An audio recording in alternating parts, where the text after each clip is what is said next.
Dear God, thank you so much for this time to come together, Lord. I just ask you to help all of us to focus, all of us to pay attention, Lord, and just that you can speak through me, Lord, that we can learn something, that we can not just hear, but that we can apply to our lives and live out boldly. We love you so much. In your name we pray. Amen. So last week we started our new series called What is God Really Like? You see, we come to church week after week, maybe it's your first time here, and you come to church and you read this thing called the Bible that's written by this guy, God, and you learn about God. And you know some things about God, but what is he really like? If we're supposed to have a relationship with him, what is God really like? And this whole series is based off of this verse that comes from John chapter 17, verse 3. It says, "Now this is eternal life, that they know you, the only true God, and Jesus Christ, whom you have sent." So basically, what's the point of life? Why are we here as Christians? Why do we come to church? It's saying that they know you, the only true God, and Jesus Christ. So, know about God. But not just know, like, things about him. Really know him in a relationship with him. Like, I know about Taylor Swift. I know who she is. But I don't know her. Like, I don't hang out with her. We're not like friends. We don't take pictures together and post them on Instagram. I wish. So I don't really know Taylor Swift. I know about her. So this series, we're going to dive into, okay, what does it mean to really know God? What is he really like? And last week, Taylor talked about how if we want to know what God is like, we need to get to know Jesus. We read this awesome passage that talked about when you look at Jesus' life, what he says, what he does, you know, that's what God does. Because Jesus is God in human form. He's fully man and fully God. So today, we're going to continue with this. Okay, we're going to look at Jesus, look at his life, and we're going to look at a passage of where he talks to us. And in that passage, seeing what Jesus says, we're going to know a little bit more about God, what he's really like. So, John chapter 15, we're starting at verse 9. We're going to read a big paragraph together. There's lots of stuff in there, so I encourage you guys to underline, highlight, even if you're borrowing a Bible, circle what stands out to you. And we're going to tear this thing apart and figure out, okay, what is Jesus saying that God is really like? And so let's dive in, starting at verse 9. As the Father has loved me, Jesus saying, as the Father has loved me, so have I loved you. Now remain in my love. If you obey my commands, you will remain in my love, just as I have obeyed my Father's commands and remain in his love. I have told you this so that my joy may be in you and that your joy may be complete. My command is this: love each other as I have loved you. Greater love has no one than this, that he lay down his life for his friends. You are my friends if you do what I command. I no longer call you servants, because a servant does not know his master's business. Instead, I have called you friends. For everything that I have learned from my Father, I have made known to you. You did not choose me, but I chose you, and appointed you to go and bear fruit that will last. And my Father will give you whatever you ask in my name. This is my command: love each other. So in this passage, we see Jesus is talking to his disciples, and he says, hey, you guys aren't my servants anymore. You are my friends. And you see, he extends that same thing to us. He calls us his friends. So today, we're going to talk about how God is really like a friend. And so when you hear the word friend, some of you might have your best friend that pop into your head. You think about that person. Maybe you think about how you're going to hang out with a friend later. Well, as I was wrestling with what I want to share today, I was thinking, over my lifetime, from a little kid in preschool to now, what are some things that people think of when they hear the word friend? And so I have some pictures to show you guys, and we're going to throw them up on the screen. So the first thing that when you're really little, I think about this now because I have a 10-month-old baby. When I think of the word friend, I think of these guys. Let's throw them up there. These guys, they're friends. How many of you guys watched Winnie the Pooh when you were a kid? Anyone in here? I'm sick of it. I've watched it so much already with my 10-month-old. It's awesome. But they're friends, they're buds. Another thing I think of when you think of friends are this one, a dog. Man's best friend. Who has a dog at home? Anyone have a dog? Yeah, man's best friend. If you have a cat, you have man's enemy. The next one we have up here is these guys are friends.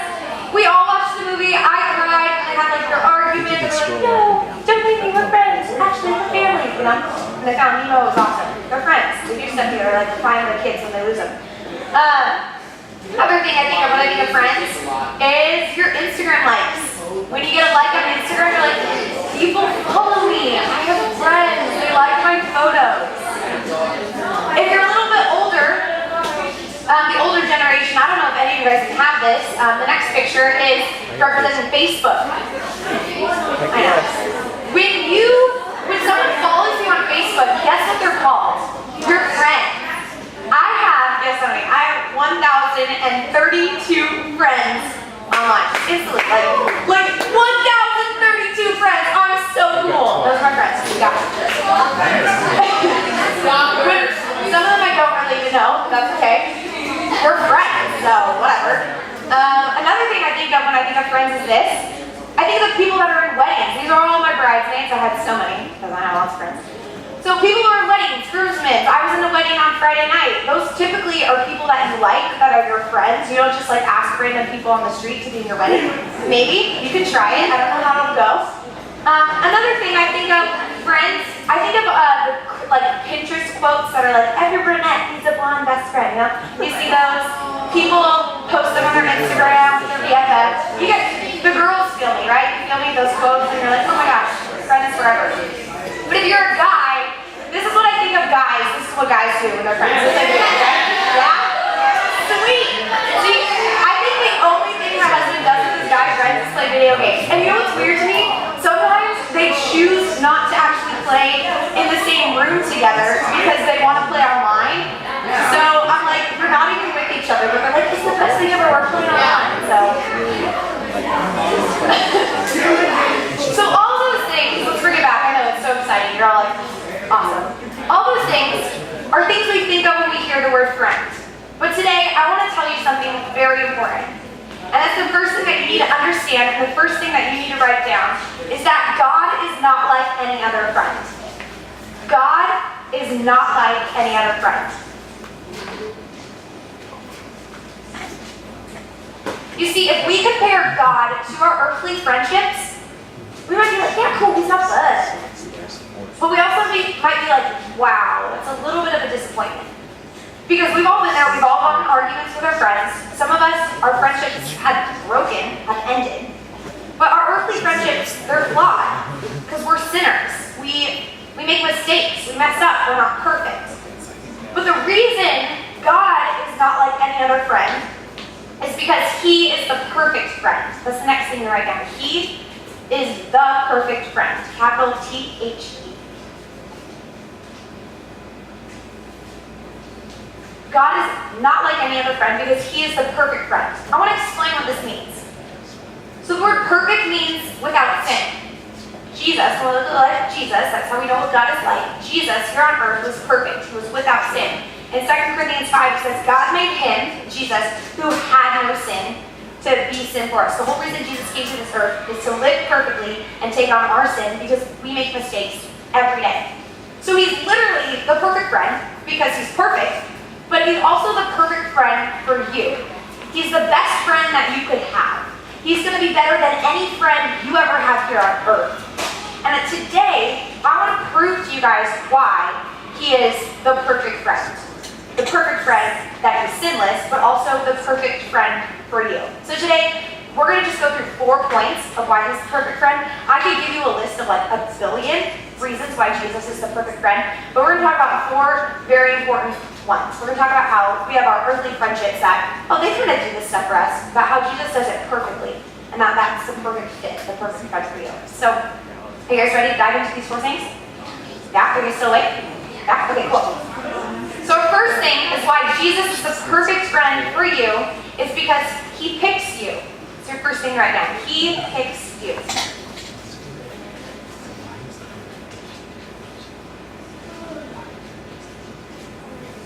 So the first step to having a friendship is picking your friends. You don't just like wake up one day and you're like, eee, who's friends? Maybe. But typically, you pick your friends.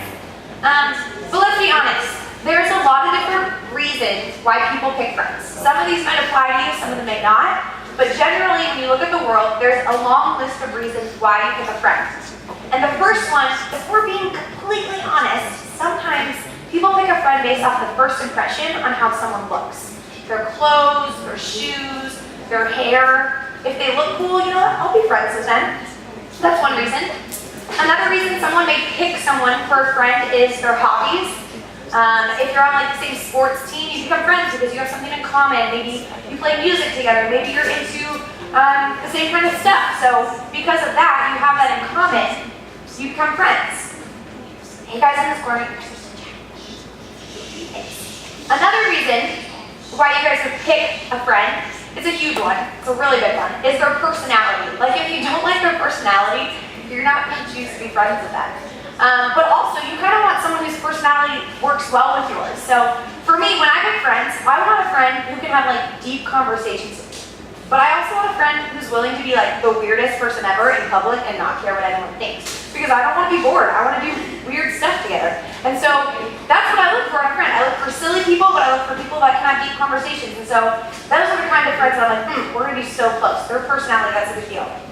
Another reason why some people may pick a friend is because of the stuff they own, their material possessions. So you pick them because there's something you can gain from them, what you can offer. This is so shallow, but when I was in high school, there was this girl who, she wasn't really nice. She was kind of rude, but she had the sickest houseboat ever. Like, the coolest houseboat. And like, if you got close with her, like she would just take you like to like Havasu, you go on her houseboat, you hang out there for a week.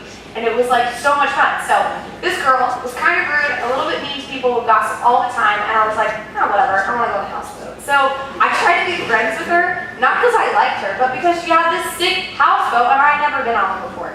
So some people do that, I know, so super shallow, but some people do that. Another reason why you may pick a friend is based off their status, like their popularity. Some people see, oh, the popular kids at school, I want to be friends with them because I want to be noticed, I want to be seen. We see that a lot in movies, but it actually happens in real life as well. So those are tons of reasons why you may pick an earthly friend. And all of those things that I listed are selfish. If I'm being honest, they're completely selfish because you're trying to be friends with that person so that they can offer you something, or because it's rooted out of an insecurity. See, you're insecure about where you're at, so you want to be friends with a popular person. Or you're selfish because you want to hang out on a cool houseboat, so you can be friends with that person. So if Jesus picks us to be his friends, is it selfish or is it different? Well, we read in this big chunk of chapter we read, it said in John 15 verse 16, it said that we did not choose God. We did not pick him as our friend. We didn't say like, oh, Jesus is awesome, let's pick him. No, he chose us.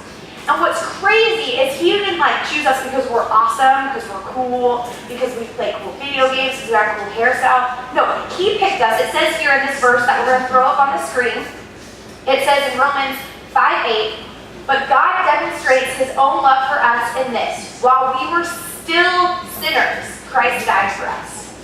I think some of us have heard that before. We're like, how we get it? We were sinners and Jesus came, died for us, and became our friend. No, while you were in the messiest, broken, messed up stuff you've ever done, the things that you can't even tell the person sitting next to you, the things that no one knows about you, Jesus knows that, and he says, I still pick you to be my friend.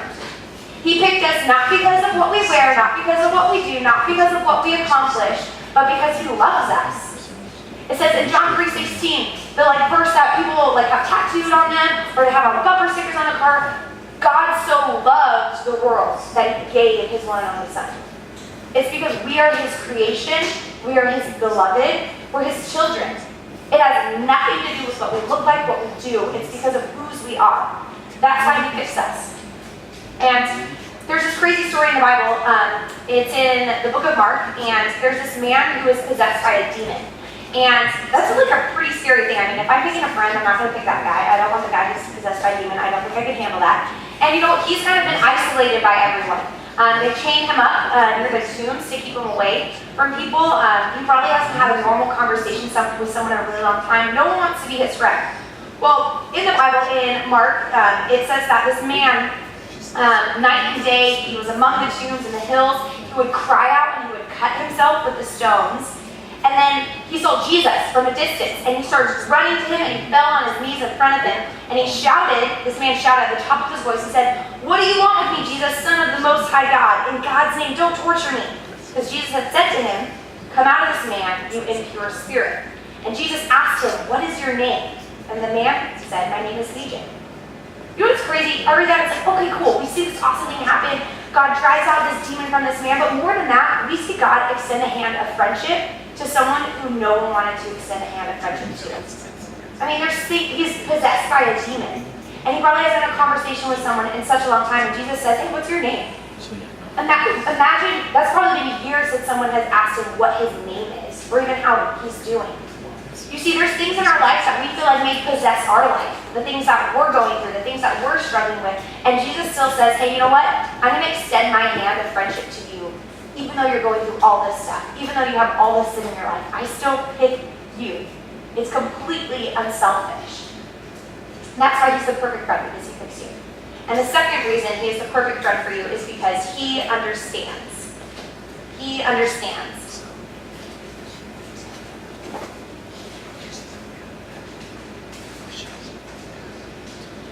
All of us want to have friends who understand us. Literally, they understand us, what we're saying, like the same language. We want someone who understands like the quirky, weird things we do.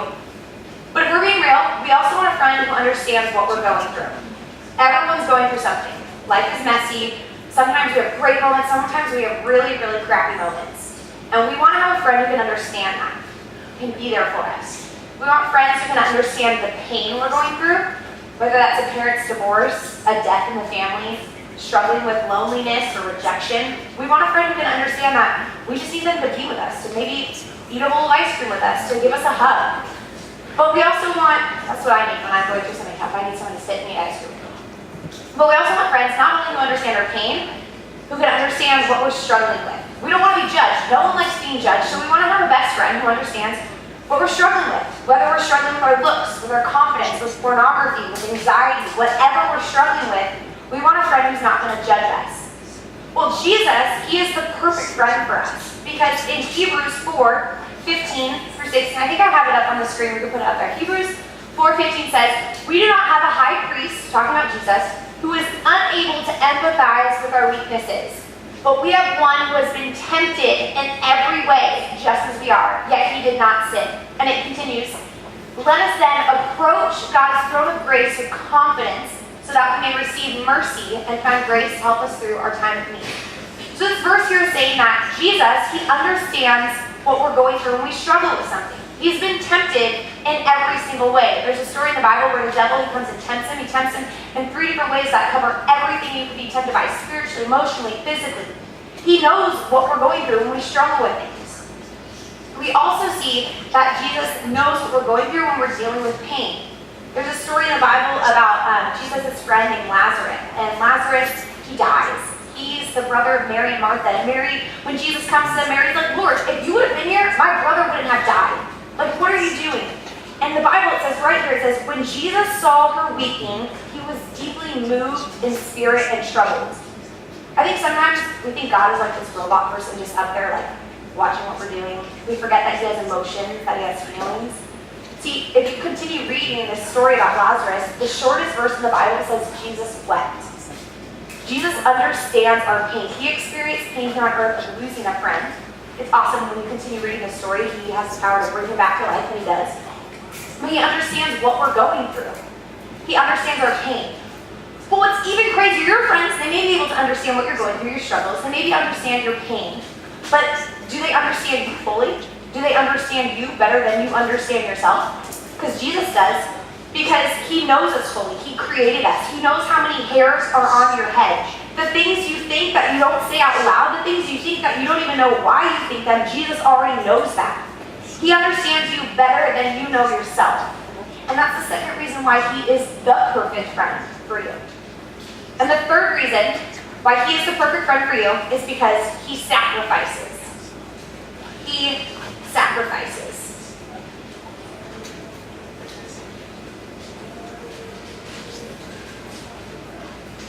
Relationships require work, requires give and take.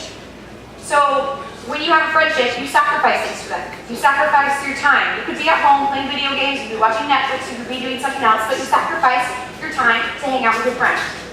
You may be hanging out with a friend and like your friend wants to go to In-N-Out and you want to go to Chick-fil-A, but because you love your friend so much, you're like, that's okay, we'll go to In-N-Out, we'll go to Chick-fil-A next time. So I sacrifice what I want for you. Maybe like what movie you're going to play, what game you're going to do. You make little sacrifices here and there. But guess what? I already said we're sinners. So our sacrifice, there's conditions. There's strings attached to it. See, when we have a sacrifice that we make for our friends, sometimes it's like we're keeping score. We went to In-N-Out this time. The next time we hang out, we're going to My Choice, and that's Chick-fil-A. See, we gotta make it fair.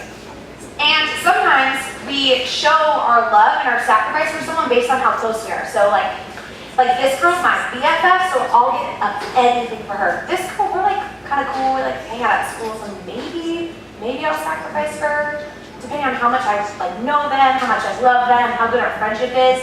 The sacrifice measures like how much we love them. Well, guess what? In John 15:13, we'll throw it up on the screen again. This verse says, in John 15:13, it says, "Greater love has no one than this, that he laid down his life for his friends." The greatest sacrifice you could do is to lay down your life for your friends. And that's what Jesus did for us. He died in our place. See, we should have died for our sin, but he said, no, I'm going to sacrifice my life and die for them instead. You could die for someone, and that's a great sacrifice. If someone was trying to hurt my child, I would sacrifice myself in a heartbeat. But guess what? That's still nothing compared to Jesus' sacrifice for you. Because he had a brutal sacrifice on the cross, but not only did he die physically, he took on the sin of the entire world. He had so much sin on him that God had to turn his face away from him.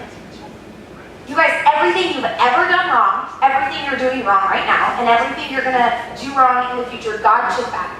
And it's not just you, it's every person that ever has lived, is living now, and will live. His sacrifice of laying down his life, he did that so that you could have a relationship with him, and that you could live in eternity with him.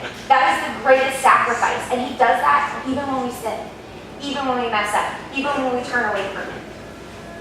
He had nothing to gain, but he did that because he loves us. So yes, our friends can sacrifice for us, where we're going to go eat food, but Jesus, he sacrificed his life, which makes him the perfect friend. And the last reason he's the perfect friend is because he is always there. He is always there.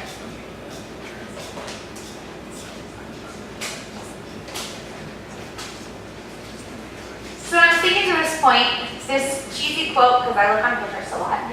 It's just something I do. It's a problem. This cheesy quote came up, so let's start up there. So we have three types of friends in our lives. Friends for a reason, friends for a season, and friends for a lifetime. And I read that, we can keep that up there for a second, and I'm like, oh, it's cheesy. But it's true. It's true. We have friends that are in our life for a reason. They have a great purpose there. Some that are there for just a season. Like the friends I was friends with in kindergarten, I don't really talk to them now. It was a good season. Kindergarten was great. It was lit. And then I have friends for a lifetime. Like I've known them forever. So let me give you an example. When I was in preschool, I was friends with this girl who was blonde. I don't even remember her name, but she was my BFF. I have all my pictures in preschool with this girl, so no idea who she is. Second grade, my best friend was Jenna. She was awesome, but then she moved to Hawaii and now I don't talk to her. Third grade, Danielle, awesome. Fifth grade, we added Amanda to it, so it was like Danielle and Amanda. That was my crew. And then we got to high school and I don't know what happened. They just disappeared. We were literally at the same high school, so I don't know where they went. And so then I became friends with Emily and this new girl named Amanda. Not the same Amanda, a different Amanda. And then towards the end of high school, they left because they were like 2 years older than me, so I became friends with Haley and Nicole. Still friends with Haley now, going strong. And then I got to college and I met a girl named Kylie, and then I met my best friend named Heather, who became my maid of honor. But then I got married and I got 2 more friends named Kaylee and Paige. Guys, I just named like 12 different people. Friends are going to come and go in your life. They're going to be here for reasons, for seasons, maybe some of them for a lifetime. But guess what? In Matthew 28:20, we're going to put this verse up here. Matthew 28:20 says, this is Jesus talking, says, "Surely I am with you always to the end of the age." That means eternity. He is going to be our forever friend. Literally, when you're like, oh my gosh, you're my BFF. No. Jesus is your only BFF. Best friends forever. He is going to be with us forever. He lives eternally. But what's crazy is while we're here on this earth, not only is he like, okay, he's here forever, he actually is with us always. He's literally always there. Because in 1 Corinthians 3:16, it says, "Do you not know that you," talking to us as Christians, "are a temple of God, and that the Spirit of God dwells in you?" Literally, the Holy Spirit is inside of you. When you are walking through life, when you're making decisions, everything you're doing, God is literally with you always. He is always there. So when we look at the friends we have here on earth, we're like, yeah, they're always going to be there for us. To be honest, some of the friends you guys are with now, you might not even know them a few years from now. I hope you do, but you might not. Friends come and go. Sometimes You get in fights. Sometimes you get in arguments. Sometimes you just aren't friends anymore. But Jesus is always there for you. Even when you're like, I don't want to talk to you right now, Jesus. I don't want to look at you right now. I don't even want to have a relationship with you. He's still standing there saying, hey, I'm here for you. I'm here to be your friend whenever you're ready. He's always there. And that's the fourth reason why he's your perfect friend. So I just gave you great reasons why he's the perfect friend. A lot of us have friends who are there for us, who understand, who are there, and all these things we talk about. We have friends like that. But Jesus is perfect because he does it perfectly, but he's also the perfect friend for you. So my challenge for you guys, and I know when we give a challenge, most people start closing their Bible, they check out. Don't check out, because this challenge is huge.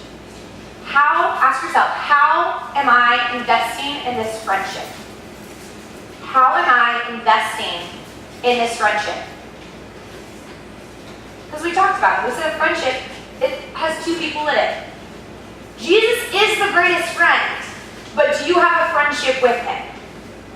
Do you even spend time with him? Does he even know who you are?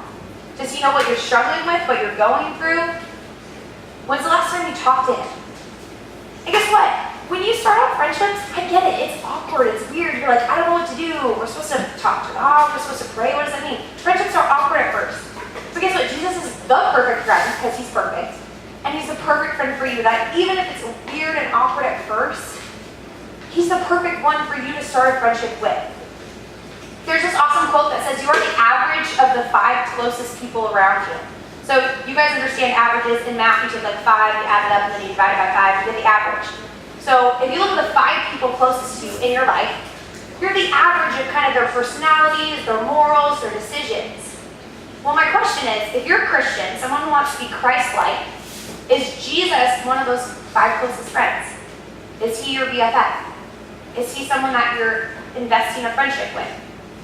And if not, I challenge you guys to take a look at your life and see, okay, where can I start pursuing this friendship with Jesus? Because not only is he the perfect friend, because he's sinless, but I promise as you start investing in that friendship, you'll discover that he really is the perfect friend for you. Let's pray. God, thank you so much for this time to come together, Lord. Thank you that you are the perfect friend, Lord. There's a lot of us in here who, when we think about friendships, we just think, man, I don't want to have another friend, because friendships are hard, they're difficult, or I don't even have it, Lord. But you are there for us always. You understand us, Lord, and you chose us. I just ask today that we can invest in our relationship with you and discover that you are the best friend and the greatest friend that we will ever have. We love you so much.